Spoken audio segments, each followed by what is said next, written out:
Hello students, मैं Kamini Raria, assistant professor government law college Ajmer से। पिछली और क्लासों की तरह आज भी मैं आपको एलएलबी सेकेंड ईयर के पेपर 2.9 कंपनी लॉ के बारे में बताऊंगी। हम बहुत सारे टॉपिक इसके कवर कर चुके हैं, उसी में से आज एक नया टॉपिक हम लेंगे, share capital of a company, company की अंश पूंजी। कि कंपनी की अंश पूंजी क्या होती है। अंश यानी कि शेयर्स, पूंजी यानी कि कैपिटल होती क्या है ये कंपनी की, उस बारे में बात करेंगे हम। तो कंपनी की अंश पूंजी क्या है। कंपनी को अपनी स्थायी संपत्ति को खरीदने के लिए या स्थायी कार्यशील पूंजी जुटाने के लिए पूंजी की आवश्यकता होती है कि भी संपत्ति उसको खरीदनी है, प्रॉपर्टी खरीदनी है, कंपनी को अपनी खुद की पर्सनल कार्यशील पूंजी अगर उसको ज़रूरत है ऐसे कैपिटल्स की, तो वो कहाँ से ले, आवश्यकता होती है। तो कंपनी विधि के अंतर्गत पूंजी शब्द से आशय उस धनराशि से है जो किसी कंपनी को अपना व्यापार या कारोबार प्रारंभ करने के लिए आवश्यक होती है। कंपनी इस राशि का उल्लेख अपने सीमा नियम यानी कि मेमोरेंडम ऑफ एसोसिएशन के पूंजी खंड यानी कि कैपिटल क्लॉज में किया जाता है, जो हम पहले की क्लास में देख चुके हैं। प्राइवेट कंपनी अपनी पूंजी प्रवर्तकों के मित्रों, संगी संबंधियों तथा सहयोगियों से स्वयं निजी तौर पर एकत्रित कर लेती है, जबकि पब्लिक कंपनी को अपनी पूंजी जनता में अंश निर्गमित यानी कि इश्यू ऑफ शेयर्स करके जुटानी पड़ती हैं। यानी कि दोनों प्रकार की कंपनियां, चाहे वो प्राइवेट हो या पब्लिक को, किस तरीके से लेने की आवश्यकता है, तो उनको इश्यू करने पड़ते हैं अपने शेयर। प्रत्येक कंपनी के लिए आवश्यक है कि वह अपनी पूंजी राशि तथा अंशों की कुल संख्या और उनके विभिन्न प्रकारों का उल्लेख अपनी विवरण पत्रिका या स्थानांतरण विवरण पत्रिका में करे, जो कि हमने पिछली क्लास में पढ़ा था प्रॉस्पेक्टस वाले टॉपिक में, कि प्रॉस्पेक्टस में किस तरीके से वो अपनी चीज़ें दर्शाएगी कंपनी, या फिर प्रॉस्पेक्टस के स्थान पर कथन यानी कि statement in lieu of prospectus में करेगी। कंपनी को अपनी अधिकृत पूंजी के साथ याचित पूंजी और चुकता पूंजी का उल्लेख करना भी जरूरी होता है। कंपनी का किसी सूचना, विज्ञापन या अन्य व्यावसायिक प्रकाशन या पत्र में जहां कहीं अधिकृत पूंजी की राशि का उल्लेख होता है, वहां उसकी प्रार्थिक पूंजी कॉल्ड अप कैपिटल और चुकता पूंजी यानी कि पेड अप कैपिटल का उल्लेख साफ साफ किया जाना जरूरी है। इसलिए इस प्रोविज़न का उल्लंघन होने पर, अगर ऐसा कोई नहीं करता, तो इस प्रोविज़न का उल्लंघन होने पर कंपनी के प्रत्येक दोषी अधिकारियों को 10,000 रुपये तक का अर्थदंड दिया जा सकता है, यानी कि उनको पनिशमेंट मिलेगी। तो ये है कंपनी की अंश पूंजी। अब हम आगे देख रहे हैं कंपनी की पूंजी का स्वरूप कैसा होता है, यानी कि नेचर ऑफ द कंपनी क्या है।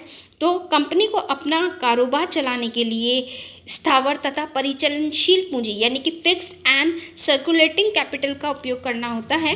कंपनी के पास स्थावर पूंजी यानी कि फिक्स्ड कैपिटल से मतलब ऐसी संपत्ति से है जो कंपनी के पास स्थायी वित्त के रूप में रहती है। कैसे स्थायी वित्त रूप में, जैसे कि भूमि, इमारतें, मशीनरी, फर्नीचर तथा साख आदि, ये गुडविल वगैरह, ये सब क्या होती हैं, इसकी स्थायी होती हैं। इसी प्रकार से स्थायी वित्त के आधार पर कंपनी अपनी अभिदत्त पूंजी यानी कि सब्सक्राइब कैपिटल का परिचालन करती है। यह एक ऐसी पूंजी होती है जिसके द्वारा कंपनी के वित्त में प्रत्यक्ष या अप्रत्यक्ष रूप से वृद्धि होती है, यानी कि इसमें इकट्ठा होती चीजें चली जाती हैं। इसके विपरीत कंपनी की परिचालनशील पूंजी से मतलब उसकी याचित पूंजी के उस भाग से है जिसका परिचालन व्यापार में स्थायी तौर पर माल या अन्य वित्त के रूप में किया जाता है, जैसे कि ऋण, बैंक खाता, बही खाते, इस तरीके की। इस पूंजी के परिचालन से कंपनी के लाभ में वृद्धि होती है। परिचालनशील पूंजी को कभी कभी प्लवनमान पूंजी यानी कि फ्लोटिंग कैपिटल भी कहा जाता है। तो क्लियर है कि स्पष्ट है कि कंपनी द्वारा कच्चा माल यानी कि रॉ मटेरियल खरीदने के लिए व्यय की गई धनराशि उसकी प्लवमान पूंजी होगी, क्योंकि कंपनी कच्चे माल का उपयोग उत्पादन के लिए करती है तथा उससे बनी वस्तु को लाभ पर बेचती है। तो कंपनी की पूंजी का स्वरूप कैसा होना चाहिए। कंपनी की पूंजी का स्वरूप इस प्रकार से होना चाहिए कि वो पूंजी जुटाए, कंपनी के विकास के लिए काम करे, अगर उसको कच्चे माल की आवश्यकता है तो उसको खरीदे, अगर बैंक वगैरह से किसी खाते वगैरह या ऋण लेने की आवश्यकता है तो उस हिसाब से काम करे। तो ये इसकी पूंजी का स्वरूप होगा। फिर ये पूंजी किस किस प्रकार की होगी। हम पूंजी देख रहे हैं कि कैपिटल पूंजी, जो कैपिटल्स जो हैं, कंपनी के कैपिटल जो है, कंपनी की पूंजी जो है, इस तरीके की ये है और इस तरीके से काम होगा। तो इसके किस तरीके की होती है, इसके प्रकार क्या है। तो इसके प्रकार हैं, सबसे पहले इसमें है ये अधिकृत पूंजी, यानी कि ऑथोराइज्ड या फिर रजिस्टर्ड कैपिटल। ये रजिस्टर्ड कैपिटल क्या होता है? अधिकृत पूंजी से मतलब अंशों के उस अंकित मूल्य से है जो कंपनी अपने सीमा नियम के अधीन जनता को इश्यू करने के लिए अधिकृत करती है। कंपनी की अधिकृत पूंजी का निर्धारण उसके प्रवर्तकों द्वारा कंपनी के वर्तमान और भावी आवश्यकताओं को ध्यान में रखकर किया जाता है। कंपनी द्वारा सीमा नियम में दर्शाई गई पूंजी राशि वास्तविक रूप से उसके पास कभी रहती है और कभी नहीं भी रहती, क्योंकि कंपनी के लिए आवश्यक नहीं है कि वह अपनी संपूर्ण पूंजी का निर्गमन ही करे, सारी पूंजी वो इश्यू कर दे, ऐसा भी नहीं है। यही कारण है कि कंपनी की अधिकृत पूंजी को नाममात्र पूंजी यानी कि नॉमिनल कैपिटल भी कहा जाता है। कंपनी द्वारा अपनी अधिकृत पूंजी का उल्लेख सीमा नियम में किया जाना जरूरी होने के कारण यह दस्तावेज कंपनी रजिस्ट्रार के कार्यालय में रजिस्टर्ड रहने के कारण इस पूंजी को कंपनी की रजिस्टर्ड पूंजी भी कहा जा सकता है। तो ये कंपनी की रजिस्टर्ड पूंजी है, फिक्स है उसके पास, वो इश्यू करे या ना करे, रहे ना रहे। फिर इसका सेकंड है इसमें इसका प्रकार निर्गमित पूंजी यानी कि इश्यू कैपिटल। कंपनी अपनी विवरण पत्रिका के परिचालन द्वारा अपनी अधिकृत पूंजी की संपूर्ण या कुछ राशि के अंश खरीदने के लिए जनता को आमंत्रित करती है। विवरण पत्रिका के अनुसार जितनी राशि के अंश जनता द्वारा खरीदे जाने के लिए इश्यू किए जाते हैं उस राशि को निर्गमित पूंजी यानी कि इश्यू कैपिटल कहा जाता है। कंपनी अपनी संपूर्ण अधिकृत पूंजी एक ही समय में इश्यू नहीं करती बल्कि उसका केवल कुछ भाग ही इश्यू करती है। यह अधिमान्यता प्राप्त अंश पूंजी और इक्विटी अंश पूंजी दोनों के प्रति लागू होता है, यानी कि वो कुछ करती है, कुछ नहीं भी करती, कुछ समय के साथ छोड़ देती है। फिर आगे ये बात करता है यहाँ पे अद्विदत्त पूंजी की यानी सब्सक्राइब कैपिटल की बात कर रहा है। निर्गमित पूंजी का वह भाग जो जनता द्वारा वास्तव में अंशों के रूप में क्रय किया गया हो और जिसे जनता को आवंटित कर दिया गया हो, अभिदत्त पूंजी कहा जाता है। इसका मतलब ये है कि ऐसी पूंजी है जो कंपनी द्वारा जनता को निर्गमित की गई है यानी कि इश्यू कर दी गई है तथा जिसका अंशधारियों में आवंटन भी कर दिया गया है।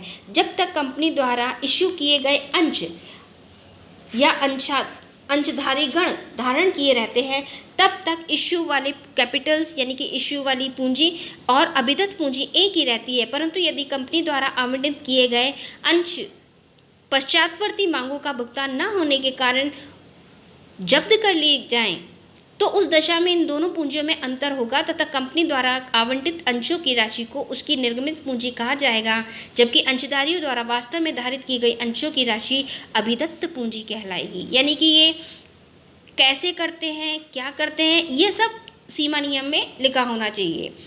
आगे ये बात कर रहा है अलॉटेड कैपिटल की यानी कि आवंटित पूंजी की। यह याचित पूंजी का वह भाग होता है जो कंपनी द्वारा जनता में आवंटित कर दिया जाता है। आवंटन के बाद शेष बची हुई राशि को अनावंटित पूंजी कहते हैं, यानी कि जितने इश्यू हो गए ठीक है, जितने नहीं रहे तो आवंटित रह जाती हैं। आगे हम बात कर रहे हैं कॉल्ड अप कैपिटल की यानी कि याचित पूंजी क्या है। कंपनी के अंश क्रय करते समय अंशधारियों को उन अंशों पर देय समस्त राशि का उसी समय भुगतान करना जरूरी नहीं होता।